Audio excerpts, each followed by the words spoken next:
Welcome to a new episode of the Rabbi Daniel Lapin Show. Thank you for being part of the show, and thank you for helping to promote the show. And this is a show that is not for the clowns, creeps, crooks, and cranks of society. This is not a show for tennis balls who float down the gutter of life. No, this is a show for the happy warriors. Now, who are the happy warriors? Well, I can't do better than to go back to the originator of the phrase, the English poet William Wordsworth, who starts his poem by saying, "Who is the happy warrior? Who is he that every man in arms should wish to be?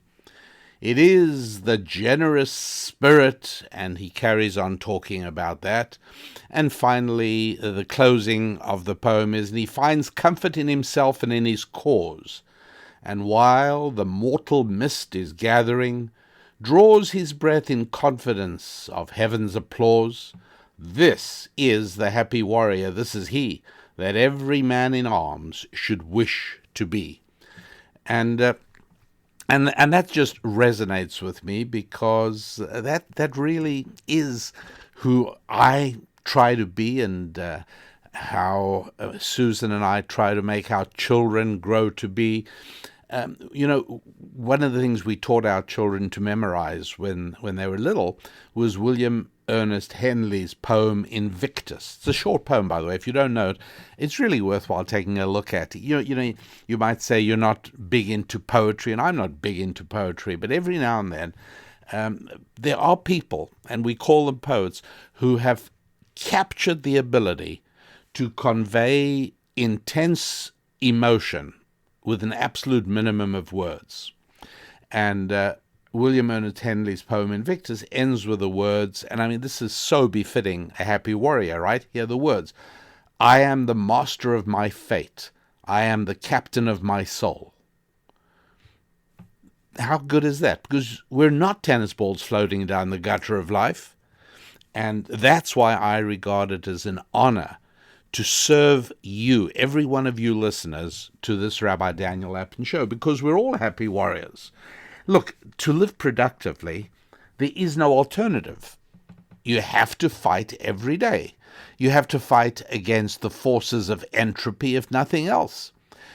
You fight to maintain your possessions, your car, your home, your garden. Whatever you have has a tendency towards to basically to chaos and to falling apart. That's what entropy is. You have to fight to build your family and maintain your family and keep your family the way you want it. Your finances take constant effort. Your body, to keep your body healthy. There are things you should do, things you shouldn't do. Your business, your profession, your career. Look, the reality is that something we discovered in the first 2 verses of Genesis is that God created a world in which chaos and disorder rules. That's all. It just does. And I may as well tell you about my Scrolling Through Scripture program, which is online at my website, rabbidaniellapin.com. You look for an online course called Scrolling Through Scripture, and it's about 10 hours of instruction on the first 34 verses of Genesis. And the second verse speaks about something called tohu bohu, and that is the heads up that God tells us, hey, this is a world in which, left alone, things deteriorate. And I put you there to work the garden, which is a phrase that shows up a little bit later. So life is a fight, and that is a good thing. Look, for each and every one of us, to stop fighting, to stop trying to develop, to stop trying to grow, to stop trying to better ourselves, to stop seeking to strive. Well, there's a word for that. It's called dying. And the reason I call you not just warriors, but happy warriors, is because to throw yourself into the fight for 8 or 10 hours a day, 6 days a week, that's one thing, and it's no little thing. But to do all that with a debonair smile on your face and presenting a happy mood to the people you live with and the people you work with, and to walk with a jaunty pace to your stride, to do all that while generating an irrepressible surge of gratitude and happiness welling up in your soul, well, that means, yes, you are spiritually grounded in everything that is life-affirming, devoted to your faith, your families, your finances, your friends, and yes, your fitness, knowing that you can triumph over those who both intentionally and unknowingly try to obstruct you. They handicap you. They try to get in the way. They try to resist, knowingly or unknowingly. And in so doing, they promote a dark abyss of what I call satanic secular socialism, and all the other destructive and evil social pathologies out there. You're constantly fighting to protect yourself and your family, your livelihood, your business, your finances. All of these parts of your life need constant effort. There is no such thing as retirement. There is no such thing as stopping the struggle, because to stop the struggle is, well, yeah, it is to die. That's really exactly what it is. Now, sadly for people who live in America, but not only for them, because America has been a force for good in the world, largely. And it's held up a vision of freedom, of liberty, a freedom of financial potential, a picture of potential in the financial area. American culture, for better or for worse, has spread widely, but there is really no good news in America's decline. If anybody, and I'm not saying there aren't people like that, I'd say a good part of America's population sees happiness in America's decline, is confident that America's decline is good for the world. Former President Obama was someone in that mold. Absolutely, there are people like that. It's a wrong view. And as America loses influence in the world and nature abhors a vacuum, it's not as if the influence of the world will be taken over by the United Nations. That's a preposterous and stupid notion. Of course not. Nature does abhor a vacuum, and as America's leadership role shrinks and continues shrinking, that role is going to be taken over, as it now appears, by China. And by the time foolish people finally realize that, this wasn't a great idea, replacing American hegemony in the world with Chinese not really such a smart idea. Well, by the time they say that, unfortunately, it will be way, way too late. In what ways are things going down? Well, this is not news to regular listeners of this show, because I've been talking for a long time about the fact that from the early 1960s, things in America have been deteriorating rapidly. And not just in ways that make living in America much, much more expensive than it used to be, and that's true, because it was true that a middle-class family could live an enviable lifestyle in America on the earnings of one person. It is true also that life in America has become more vulgar. The kind of things that anybody can see on their phone or on satellite radio, listen to, are things that would have made a hardened convict blush in 1950. And so, yes, it's become indescribably more vulgar. It's become more dangerous. You know, if you are at all aware of the number of assaults that go on in America on a regular daily basis, and the only reason the murder rate isn't even higher than it is through the miraculous progress of emergency medical technology. But many of the people who get shot only a few years ago would have died. And today they are got to a trauma center very rapidly, and they're worked on. But the rise in the danger on the streets of America, there's no question about that, compared to before the early 60s. And so, yeah, these things are bad. But not only do they reduce the quality of life for Americans, but what's more important is that they impact the entire world. And so regardless of where you live now or where you might be living in 6 months' time, it doesn't matter. The world is changing.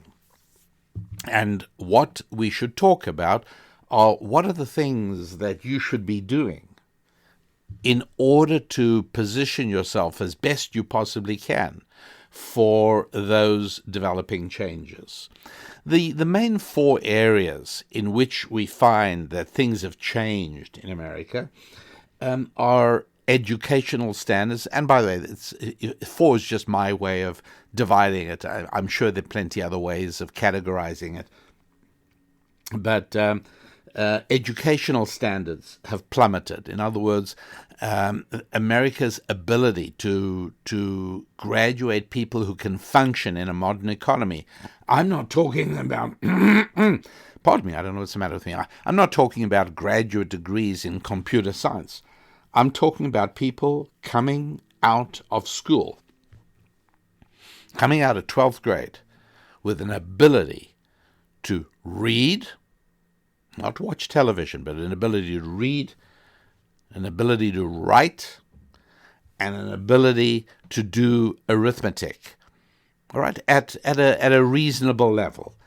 I'm not saying it has to be calculus, but to certainly have the basics, my goodness, to understand what degrees are and how many degrees in a circle, and what are the three internal angles of a triangle add up to, and why is that? And basic algebra, to know that a negative number cannot have a square root, right? For phrases like that to be meaningful to you. Now, again, going back, and I've checked textbooks on this, by the way, going back to the 1950s, everything I've spoken about was understood by the 8th or 9th grade. And now, the overwhelming majority of people coming out of high school don't have these abilities at the 12th grade. So these losses are tremendously important. American scores on the Scholastic Aptitude Test actually peaked in 1964. And since then, we've been going down, down, down, completely steadily. There again, it's just, again, another pointer to the early 60s as when the graph began dropping of basically the graph for the good of America. And the decline, particularly in science and math skills, has accelerated dramatically since 2010 until now, 2021. We are lower than the 40th of 70 countries in math and lower than 30th in science. That's pretty amazing. Looking at 70 countries, America is lower than number 40 and in math and lower than number 30 in science. That's not bad. No, it's not bad. It's horrifying. It's unbelievable.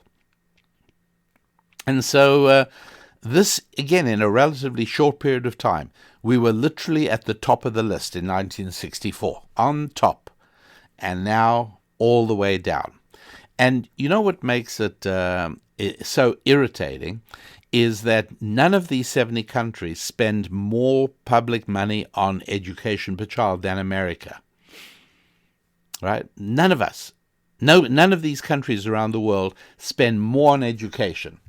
By the way, that's got absolutely nothing to do with the fact that in this year alone, 2021, San Francisco schools are spending over $1 million to change the names of 44 schools in the San Francisco school district because they honor individuals who have been found wanting under the new morality.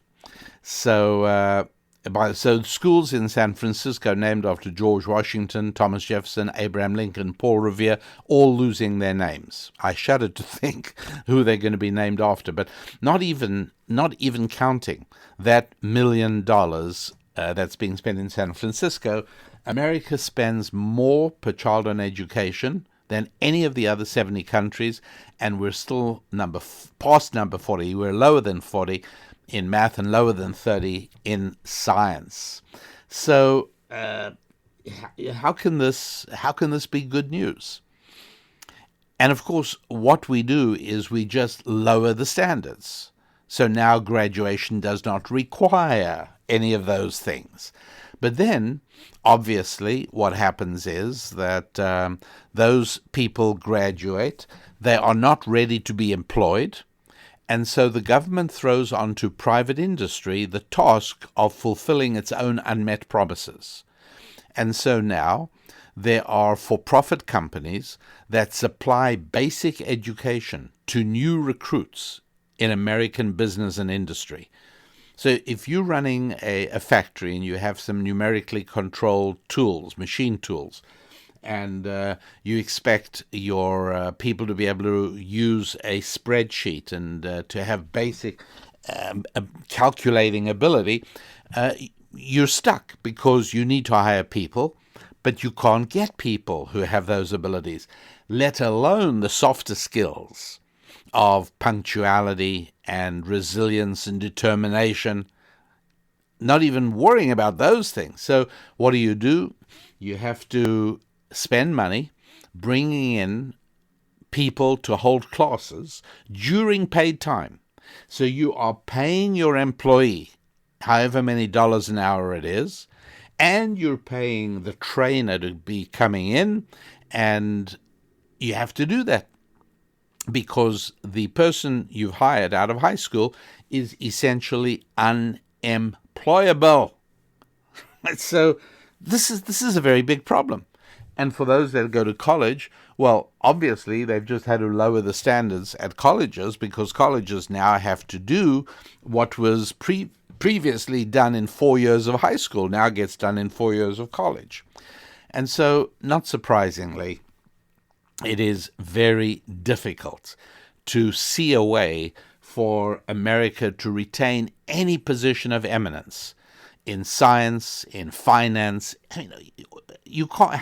It's mind-numbing, right? You can't expect anybody to function in the STEM areas, science, technology, engineering, mathematics. Nobody can work in those areas with the kind of skills that most of them graduate from high school out. And to talk about a career in accounting, business, finance, forget about it. Now, I've often spoken about the fact that we are really not one nation, but two nations. And on my website, you'll find, that's RabbiDanielLappin.com, you will find one of our books. It's called America's Real War. And what America's Real War explains, and it was already very visible when I wrote the book a few years ago, it's even more visible now, and that is that we are no longer one nation under God. We're actually two separate nations occupying the same piece of real estate. And in many ways, it's reminiscent of the mid-19th century when the issue was resolved by a bloody, terrible civil war. Nobody expects the same kind of outcome, but certainly some kind of resolution necessary, right? For how long can people who disagree so fundamentally occupy the same land. It is an issue. Does this mean gradual dissolution of the Union, secession by various states? Who can tell? There is no way to foresee things. There's no way. Last January or December 2019, right? Nobody was imagining a coronavirus. Nobody was certainly imagining a disproportionate government reaction, the likes of which was not even applied during the 1918 flu epidemic. Nobody expected any of these things. But still, things change. So obviously no predictions. But the important thing to remember is we're not one nation. And all of this, if you're listening to me in Ghana, or you're listening to me in India, or we've got a lot of listeners in Australia and listeners in Canada, wherever you are, these are things that impact you as well. Because firstly, many of the countries around the world are following rapidly in the rather gloomy footsteps of the United States of America. Number one, your country may well be following in the same footsteps. For instance, New Zealand, certainly following in the same footsteps, which is so disturbing, because for many, many years, going back to the Cold War and people's fear of Russian military missiles, back in the day, they used to say, oh, well, we must move to New Zealand. We'll be safe in New Zealand. Well, that's no longer the case. And so wherever you live, your country is probably either following or perhaps even leading down the same path. And secondly, with American influence in the world giving way to Chinese dominance in the world, well, this will impact your life wherever you are as well. And so the only question is, how do you best prepare and how do you cope for it? But understand that there are two nations in America. They are best characterized by me giving you as an example two different women. And I ask you to visualize these two different women. These two women are both mothers of 7 children. But that is where the resemblance ends, okay? One mother is, let's say she is a devoted Catholic lady. She and her husband have been stably married for many years, and they have 8 children. And every one of those children is raised beautifully, and those children respect their mother and they respect their father, and those children are flourishing in their schoolwork. I don't know, in my example, are they at a neighborhood public school, a GIC, a government indoctrination camp? Are they at a private parochial school, maybe a Catholic school? Are the children homeschooled? I don't know, but one thing I know is those children are mastering the rudiments of education in a very real and serious way. They're doing well, and they're all fed. None of them are on, that family's not on any kind of public assistance. The family takes care of itself, and they get together with their extended family on holidays and Thanksgiving and so on. And these children are all getting ready to think about their own careers and about getting married and building their own families. And remember that stable traditional families make the best citizens. And so this is one woman. You look at this woman, and you look at her and her 8 children and her husband and watch them one dinner time, and you'll be impressed with what goes on around the dinner table. There's no television. There's no radio blaring. Nobody's watching YouTube. No, they're just talking and conversing. And now I have to take you to the other woman. This other woman is a woman who's also a mother of 8 children. Now, in her case, each child was fathered by a different man. And none of those 8 men are around or play any role in the lives of their children or in the lives of this woman. She is a single mom, and she is trying her best to cope with raising these children, very often with the help of her mother, the grandmother. And but television plays a huge role in the lives of these children. They are sat down in front of the TV for a lot of the time. They also hear very little in the way of vocabulary, because nobody's reading to them and nobody's communicating with them in terms of effective language usage.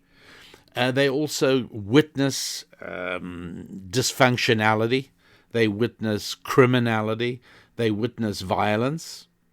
And these 8 children are going to grow up, and by all accounts, by certainly every statistic we have from law enforcement and from the social sciences, these children will grow up and to replicate the way in which they were raised in exactly the same way that the earlier family I described are in all probability going to raise 8 children who are going to in turn each create 8 lovely families. In the same way, these 8 children are going to recreate and replicate pretty much the way they grew up. Perfectly normal, perfectly natural. That's what you'd expect to happen, and that is exactly what is likely to happen. And these children, particularly the males among the 8 children, have a very high likelihood of interacting with the criminal justice authorities. Now, please note, I don't know what you're visualizing in your mind, but I'd rather you keep this at an abstract level, because I want you to note that I have absolutely and meticulously not spoken about skin color, because it has nothing to do with skin color. It has everything to do with culture. And the proof of this is that this culture of dysfunctionality and self-destructiveness, drugs, crime, no work, sexual concupiscence, premature sexualization of children, all of this is found among people in the United Kingdom with white skins, and it's found among people in Norway who are Muslims, whatever color skin they've got. So it's nothing to do with skin color, nothing at all, in spite of the obsessive preoccupation that the culture has at the moment with race. Every single thing is racial. No, this, I'm talking about culture. And it's 2 separate societies. You've got the society in America who are, if you like, represented by the Catholic family with 8 children. And then you've got another part of America that is represented by the unmarried woman with 8 children. And these 2 Americas have very little to do with one another. The children of the Catholic lady, well, those children are going to graduate school knowing their geometry and their algebra. They're going to know their arithmetic. They're going to know how to read. They will read. They'll know how to write effectively. It's pretty clear they will. It's also equally clear that the 8 children of the other lady will not. And it's only a question of culture. The Catholic lady are religious. The other lady is secular. The Catholic lady venerates marriage. The other lady does not. The one I'm calling the Catholic lady, but she could also be evangelical. She could be a Latter-day Saint. She could be Jewish. It doesn't make any difference. The thing is, there's a shared culture there. It's a culture that venerates marriage. The other part of America does not venerate marriage. This part of America says sex belongs in marriage. It's not for young single people to disport themselves with. It's destructive in its power. And the other lady doesn't agree with that. The Catholic family, they believe that work is noble, dignified, and liberating. that is not true for the other family. And this family could be living in the United Kingdom, and they could be living in Norway, they could be living in Paris.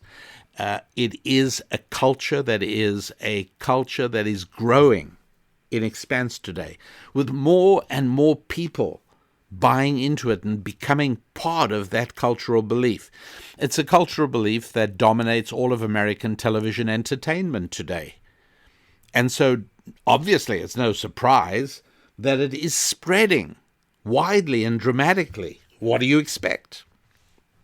And so, when we speak about the average, that America is at the lower than the 40th level of 70 nations on high school math achievement, and we're lower than 30 out of the 70 nations on science achievement, that's not all of America. That's half of America. That's the half of America represented by the woman with 8 children, each of whom had a different father.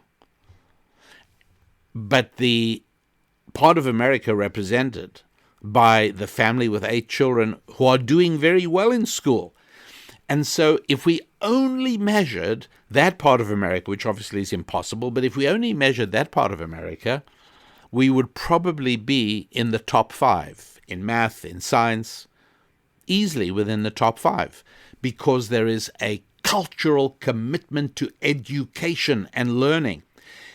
And here's something else. There's a cultural commitment to recognizing that life isn't supposed to be easy, and life isn't supposed to be fun, and life isn't supposed to be fair.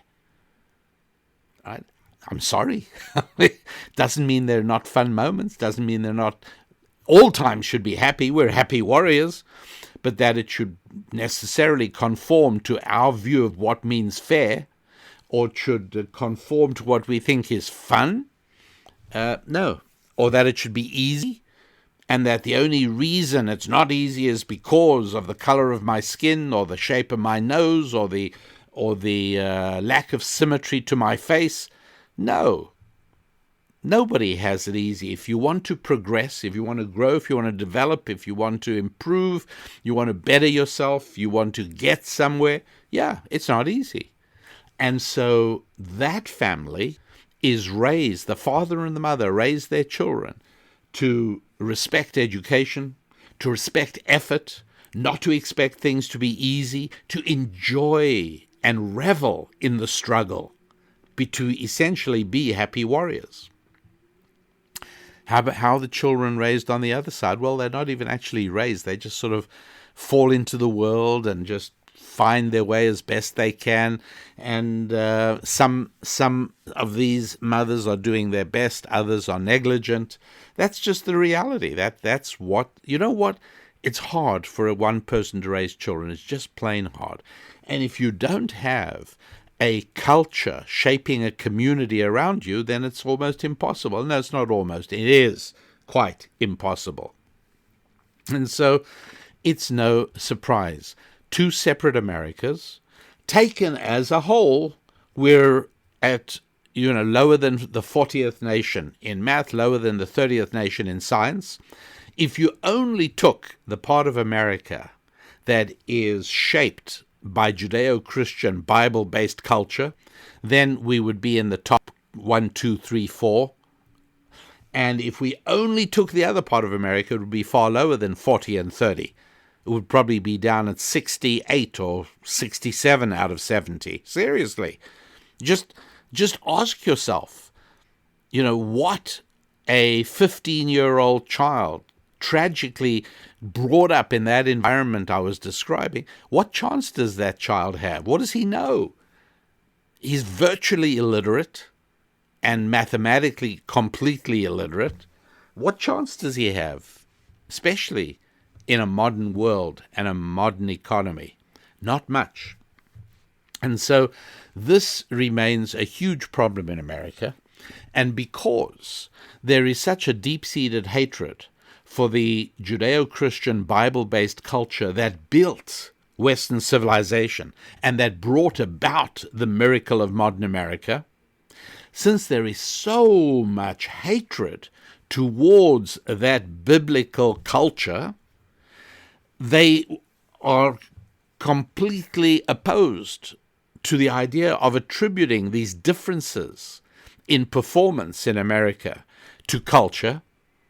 And so that is why we have this obsession with race. Well, it has to be racism that explains the bad performance. What about all the huge number of white children who also have shockingly bad performance because they too are raised in fatherless households, in dysfunctional environments, in communities with absolutely no respect whatsoever for education or for values or for effort? Right? There was a wonderful book, Hillbilly Elegy, that made the point and showed and proved beyond a shadow of a doubt, right? It isn't racial, but the culture and the government has to make it racial, because the alternative is saying to people, folks, let's realize now that we made a real mistake throwing religion out, because that was when the country began going downhill. That was the beginning of it all, because Judeo-Christian Bible-based culture emphasizes respect for parents, emphasizes family structure, family unity, emphasizes education, emphasizes willpower and self-discipline, all the qualities so necessary and yet so lacking in half of America today. That's the problem. And so it's a real tragedy that instead of saying, hey, we have a cultural crisis, the country is much happier saying we have a racial crisis. And it's all a big lie. We don't have a racial crisis. We have a cultural crisis. How do I know that? Because before COVID, I used to speak very often at African American churches, black churches, where the overwhelming majority of people were of African American descent. Now, it's interesting that those churches were invariably very, very integrated as well. They had many interracial couples, and look, these were wonderful. Everyone I spoke at was an absolute pleasure. The pastors in most of these cases, not all, but in most of these cases, the pastors themselves had black skins, as if that matters, and the churches were successful, and the people I spoke to had the right culture. Many of their children were in private school. Many of their children were being homeschooled. Many of these parents of African-American heritage rejected the GICs in their neighborhood. They would have nothing to do with the public schools in their neighborhood, because they felt that not only would they not educate their children, but worse than that, they would let their children mix with an element that would undermine everything they were trying to do with their children.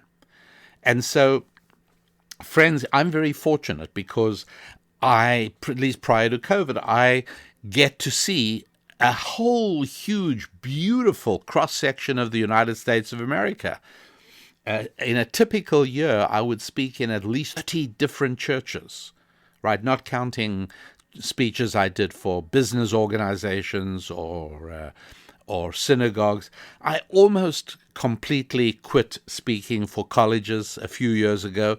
It's just not worth it to me. I don't do it. It's not economically, financially worth it, and it's not worth it because it's a lost cause. I do speak for students, but not for, in other words, for groups of students I speak for, but not for universities per se. There's an organization called YAF, Young American for Freedom.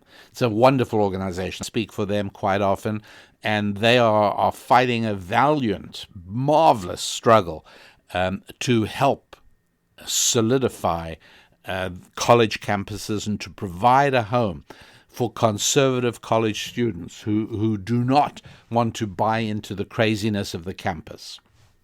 And so, this is what's happening in the educational scheme of things. And it's, as you can imagine, the consequences as time goes by are tremendously dangerous. So what happens to a United States of America that is no longer turning out people who can read or write, let alone do mathematics? And what about an America that is split? And people say, oh, President Trump was divisive and President Bush was divisive.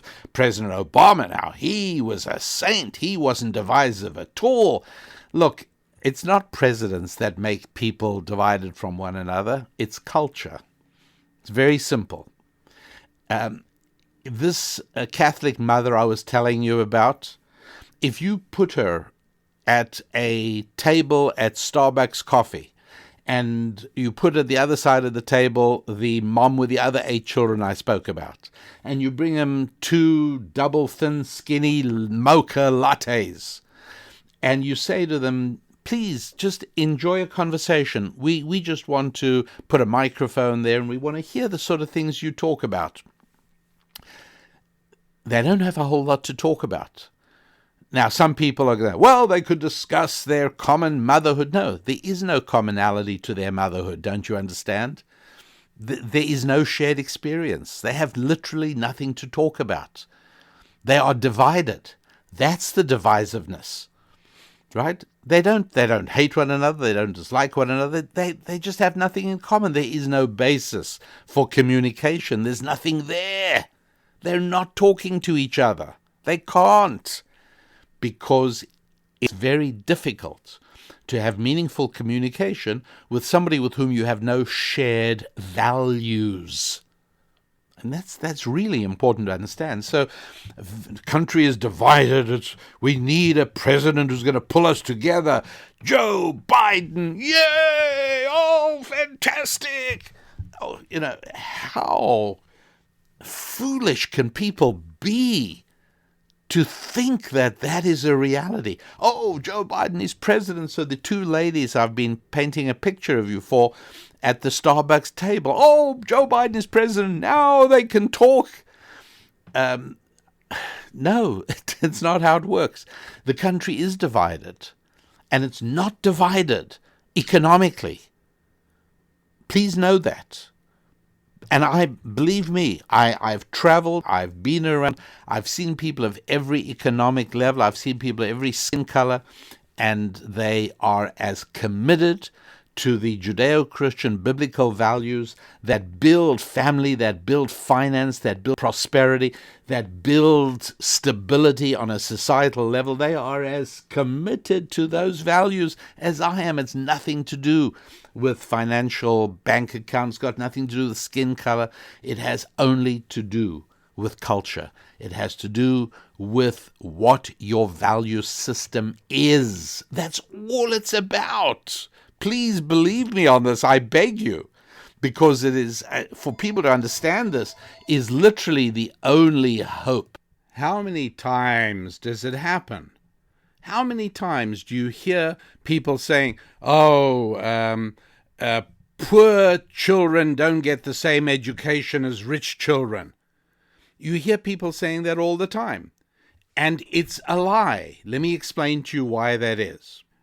It is true that the teachers' unions, for decades already, have been trying to promote the idea that the reason that American educational standards are down is because we're not spending enough money on education. There is no country in the world that spends more money per child on education than the United States. And as I told you, our results are way down the list. Past 40 in mathematics, past 30 out of 70 nations. That's how bad we are. We're not getting anything close to the value for money because there is no correlation between money spent and education. If a wonderful teacher and a motivated student go and sit on a bench in the park for a few hours, real education happens right there, without any money being spent at all. When a homeschooling mom sits down with 3 of her children and teaches them to read and how to do arithmetic, no money is being spent there other than the opportunity cost of the mother not being at work. That's serious, but it's nowhere near what the country and what school districts in the United States spend per child on education. No, it's nothing to do with the amount of money that's spent. Why is it then that poor children do not get the same education as rich children? Well, because those poor children are poor because of a lack of values that don't esteem education. And so the same thing that makes their mother poor is the same thing that makes them underperform at school. It's all part of the same thing. And so we are looking at two results of one cause. You know, it's like somebody sleeps through an earthquake and he walks out of his house in the morning and he sees a water main broken and he sees a freeway overpass collapsed and he says, oh, I guess the water main broke and the water flooded and made the overpass collapse. And he's missing the point. There's another invisible thing that made both the water main break and the freeway overpass collapse. No, it's not that we wake up in the morning and say, oh, look, poor people aren't getting educated. No. The thing you're not noticing is that there is a terrible culture, a terrible, destructive, dysfunctional culture there that makes people poor and makes them uneducated. That's what's really going on there. And I think it's pretty important for that to be understood, because wherever you are, you want to be in a place where, first of all, your children are educated, your family is educated, your friends are educated. That's really important. And if it means that you have to move to another state or another town or to another part of town, sometimes you have to move in order to make sure that you are around people who share your values. Because to be a lone voice espousing these solid, worthwhile values that bring success and happiness in an absolute desert where nobody else shares them. In fact, everyone else adheres to a totally opposite and destructive set of values, you can't succeed. It's just too much of a challenge. Here's the second of the 4 areas that are falling apart, that are being destroyed within American civilization, with very real-world effects on you, whether you live in North America or whether you live anywhere else in the world. As I said, the first one is a collapse of education, and that is not uniformly distributed throughout America's 330 million people. Some of those people are doing very well educationally, not many, but some are doing very well educationally, and they're also doing well financially. And both those results are the consequences of the same thing, which is they live their lives according to a solid set of cultural values. And then you've got a whole lot of other people who, for whom education is simply not a reality. It's not because they're poor. It's not because they're in bad parts of town. It's not because their teeth are green or their hair is red or their skin is brown. It makes no difference. It's because of a rotten set of values. Do you realize that that Catholic mother of 8 children, and as I said, she doesn't have to be Catholic, but you get the idea. Her husband's at work every day. Her children grow up seeing a father who goes to work. And those children probably never, ever witness a criminal act, all the way up to till they become, 16 or something. But the children growing up in that other household with that other mother I told you about without any of these values, do you realize that they grow up never seeing anybody take work seriously? Their mom may well be on welfare or on charity, same thing. And they don't see anybody taking work seriously. What chance do they have? And since they are a growing part of the population of the United States, I have to extend the obvious question from them to the country. What chance does the country have? How dismal is this picture? But the first one, education. The second one is communication. You know, wealth is brought about by communication. That's one of the reasons that there was a huge, measurable burst in economic productivity every time there was a breakthrough in communication. The steamship, all of a sudden, fast movement between Europe and America, huge burst of economic productivity. The railways, a huge impact. The telegraph in 1844, the telephone at the beginning of the 20th century, radio early in the 20th century, television in the middle of the 20th century. Television went from 1950, 10% of households had it. It went in 10 years, that's all. No other invention penetrated America so quickly. In 10 years, from 1950 to 1960, the television went from 10% of households to 85% of households. So, big difference. And again, as television spread, big increase in product. Anything that lets people connect more effectively with one another produces wealth. Well, the problem is that as there is a breakdown of education, the ability to communicate with one another drops. There are fewer people who can read, there are fewer people who can write, and there are fewer people who can communicate effectively verbally. Have you noticed?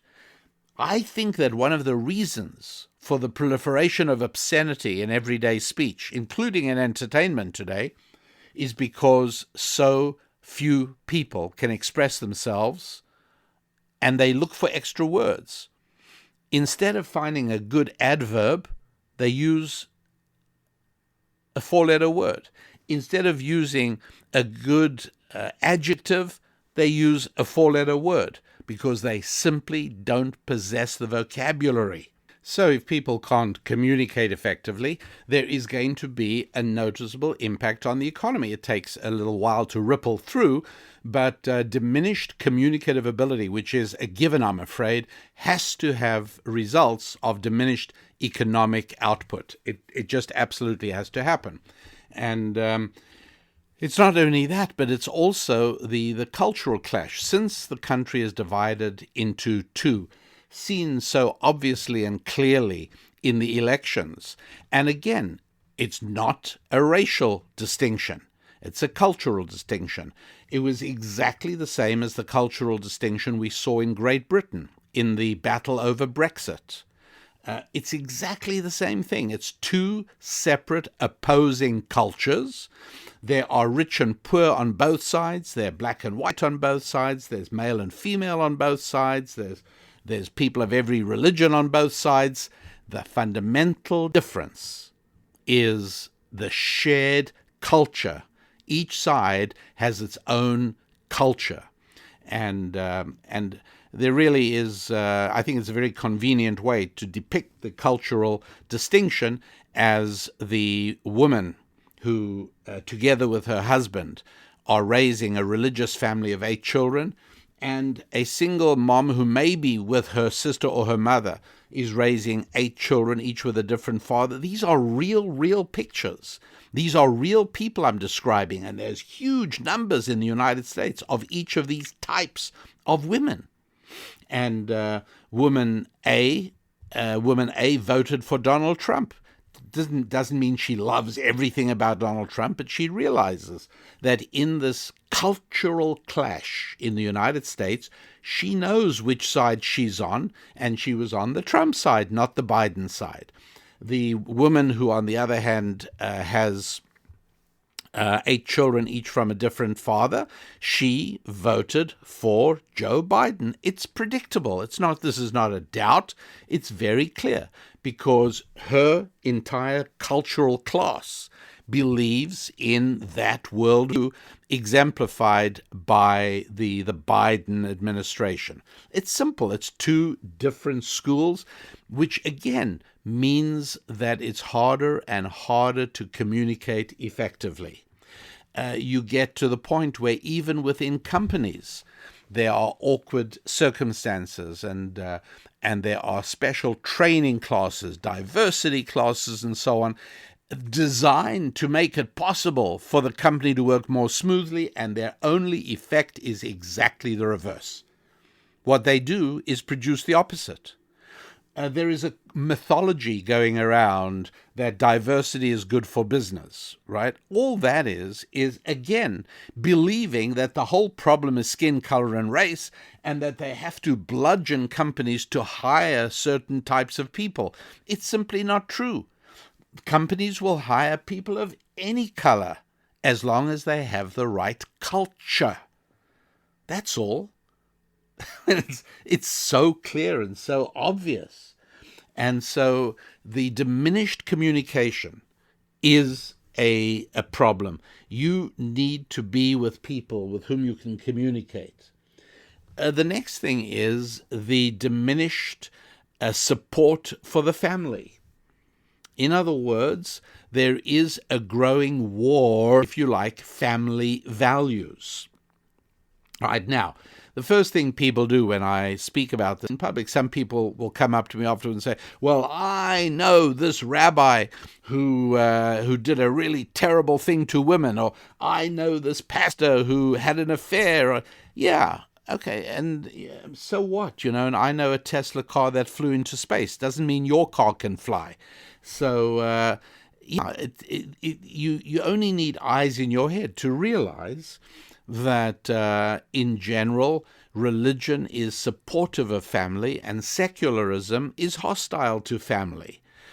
It's real, it's tangible, and so I don't have to explore whether a particular producer producing a certain kind of primetime comedy on television, or if you tell me who he voted for, I'll tell you whether his production is pro-family or anti-family. It's as simple as that. You tell me where he stands on abortion, I'll tell you who he voted for. You tell me whether he believes there should be higher taxes, I'll tell you whether his television comedy is pro-family or anti-family. All of these things are all part of a coherent worldview in each case, and these are two separate, incompatible conflicting world views. That's what is going on. And one of them believes that there should be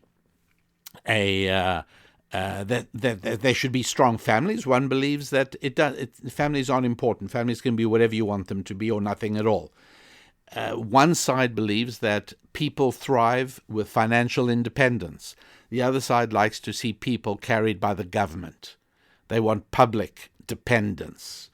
All right, now you might say, well, nobody's looking for that. Yes, they are looking for that, because every single policy promoted by secular socialism is designed to make people less capable of making money themselves and making them more dependent on stimulus packages, handout packages, welfare packages, whatever you want to call it.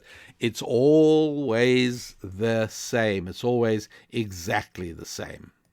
Yes, it's a war on your finances, and it's a war on your family, in both those things. In other words, the policies will make it harder for you to take care of your family, and they will make it harder for you to earn a living. That's the direction in which a socialist or secular-leaning administration or authority or culture is going to go. And so what do you have to do in order to solve this? Well, that is why I produced for you the free book, The Holistic You. You go to RabbiDanielLapin.com and look for it, and you can get it. You just download it for free. It's an ebook. What's the Holistic You? It's explaining how it is that you build all 5 key areas of your life simultaneously. And so whatever happens, right, I've painted a rather gloomy picture about the future of America. It does look for the moment as if America has begun a decline.